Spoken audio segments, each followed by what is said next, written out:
भारत के न्याय व्यवस्था में बहुत बार ऐसा देखा गया है जब बड़े बड़े राजनेता, करोड़पति, अरबपति बिजनेसमैन, आईपीएस और आईएएस अफसरों के ऊपर भी क्रिमिनल केसेस हुए हैं और उन्हें जेल तक जाना पड़ा है। लेकिन आपने कितनी बार किसी सुप्रीम कोर्ट या हाई कोर्ट के जज के ऊपर एफआईआर या जेल जाने की बात सुनी है? तो 1947 से भारत के आजाद होने के बाद से अब 2025 यानी कि 78 सालों में सिर्फ एक जज के ऊपर ही एफआईआर हुआ है और उन्हें 6 महीने की जेल हुई है। और वो भी इसलिए नहीं कि उन्होंने कोई क्राइम किया था या वो करप्ट थे, बल्कि जेल जाना इसलिए पड़ा क्योंकि वो ईमानदार थे और उन्होंने सच बोला था। ये मामला 2017 का था जब कोलकाता हाई कोर्ट के जज जस्टिस C.S. कर्नन ने सुप्रीम कोर्ट के कई जजों पर सबूत और फैक्ट के आधार पर भ्रष्टाचार के गंभीर आरोप लगाए थे। तब सुप्रीम कोर्ट ने इनके खिलाफ अवमानना का मामला चलाकर 6 महीने के लिए जेल भेजा था। और पिछले 78 सालों में ये इकलौता ऐसा मामला है जहाँ किसी जज को सजा हुई। और इसका मतलब ये आप बिल्कुल भी ना समझे कि हमारा न्याय प्रणाली बिल्कुल ही करप्ट फ्री या निष्पक्ष है। बहुत बार ऐसा हुआ है जब भारत के न्यायपालिका और जजों के ऊपर करप्शन के गंभीर आरोप लगे हैं। पहला उदाहरण 2009 का है जब पंजाब और हरियाणा हाई कोर्ट के जज जस्टिस निर्मल यादव पर 15 लाख रुपए की रिश्वत देने का आरोप लगा। इस मामले में एक वकील ने दावा किया था कि उसने गलती से रिश्वत की राशि गलत जज के घर भेज दी और उसके बाद इस घोटाले का भंडाफोड़ हो गया था। दूसरा उदाहरण मद्रास हाई कोर्ट के मुख्य न्यायाधीश बी.डी. दिनाकर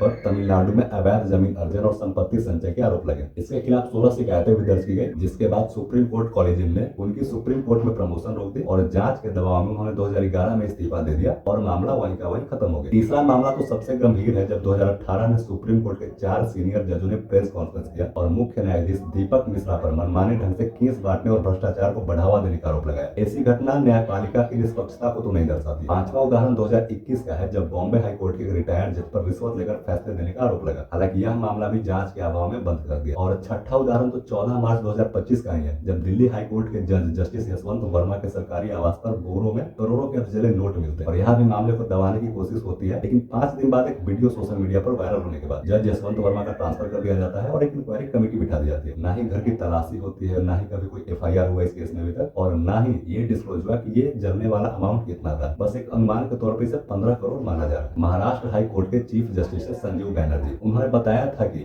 एक बार उन्होंने सुप्रीम कोर्ट के चीफ जस्टिस से शिकायत की थी कि हाई कोर्ट के कुछ जज बहुत ही करप्ट है और इन जजों के हाई प्रोफाइल लोगों से कॉन्टेक्ट भी है। संजीव बैनर्जी ने कहा कि शिकायत के बाद उनका ही ट्रांसफर मद्रास हाई कोर्ट से मेघालय हाई कोर्ट में कर दिया गया। अब आप खुद सोचिए, अगर मद्रास हाई कोर्ट के चीफ जस्टिस ये बोल चुके हैं कुछ जज करप्ट हैं, मेरे पास सबूत भी है, जब ये बोलने पर उनका ट्रांसफर हो सकता है तो आप समझ सकते हैं कि जुडिशरी में जो लोग करप्ट बैठे हैं उनसे लड़ना कितना डिफिकल्ट होने वाला है। एक और मामला सुनिए, सुप्रीम कोर्ट के फॉर्मर जज जस्टिस काटजू ने 2015 में खुद कहा था कि हायर जुडिशरी में बैठे 50% जज करप्ट है। जी हाँ, 50%। ये बात कोई शराबी या बेवरा नहीं बोला जिससे इग्नोर किया जाए, बल्कि सुप्रीम कोर्ट के एक सीनियर जज बोल रहे हैं, तो बात गंभीर तो है। लेकिन ऐसा क्या है इस हाई कोर्ट और सुप्रीम कोर्ट के जजों के पास कि भ्रष्टाचार के इतने गंभीर आरोप लगने के बाद भी कोई कार्रवाई नहीं होती? तो संविधान के अनुच्छेद 124 और 217 के तहत सुप्रीम कोर्ट और हाई कोर्ट के जजों को न्यायिक स्वतंत्रता का विशेष संरक्षण अधिकार मिलता है, जिससे उनके किसी भी काम में किसी भी प्रकार का बाहरी हस्तक्षेप नहीं हो सकता। और यही कारण है कि 24 मार्च के टाइम्स ऑफ इंडिया के एडिटोरियल में लिखा है कि केंद्रीय कानून मंत्री ने खुद संसद में बताया था कि 2022 के अंदर हाई कोर्ट और सुप्रीम कोर्ट के जजों के खिलाफ करप्शन के 1600 शिकायतें हुई। जी हाँ, 1600 शिकायतें, मगर ऐसी एक भी ऑफिशियल इंफॉर्मेशन नहीं आई कि उनमें से किसी भी जज के खिलाफ कोई जांच की गई हो, क्योंकि किसी भी हाई कोर्ट या सुप्रीम कोर्ट के जज के ऊपर इंक्वायरी चलाने के लिए चीफ जस्टिस ऑफ इंडिया की अनुमति लगती है और जब तक मामला ज्यादा गंभीर न हो ये अनुमति मिलती नहीं। और ये बात आप 2022 की 1600 शिकायत वाली रिपोर्ट से समझ सकते हैं जो केंद्रीय मंत्री ने खुद संसद में कही थी। और अगर चीफ जस्टिस ऑफ इंडिया से परमिशन मिल भी जाती है तो सुप्रीम कोर्ट को पूरी रिपोर्ट देनी होती है इस इंक्वायरी की। क्या ये कहें कि सुप्रीम कोर्ट का पूरा हस्तक्षेप होता है इस इंक्वायरी में, तो जांच निष्पक्ष हो ही नहीं पाती। और यही कारण है कि करप्शन के इतने मामले सामने आने के बाद भी कोई असर नहीं होता है इन जजों के ऊपर। इसके अलावा अनुच्छेद 121 और 211 के तहत संसद या विधानसभा में न्यायाधीशों के निर्णय या कार्यों की चर्चा भी नहीं की जा सकती। जजेस प्रोटेक्शन एक्ट 1985 के तहत न्यायिक कार्यों में किसी भी जज पर आपराधिक या सिविल मुकदमा नहीं चलाया जा सकता। इसके अलावा सुप्रीम कोर्ट और हाई कोर्ट के जजों का महाभियोग के माध्यम से हटाया जा सकता है और महाभियोग का प्रक्रिया बहुत जटिल होता है। इसमें संसद के दोनों सदनों की 2/3 बहुमत से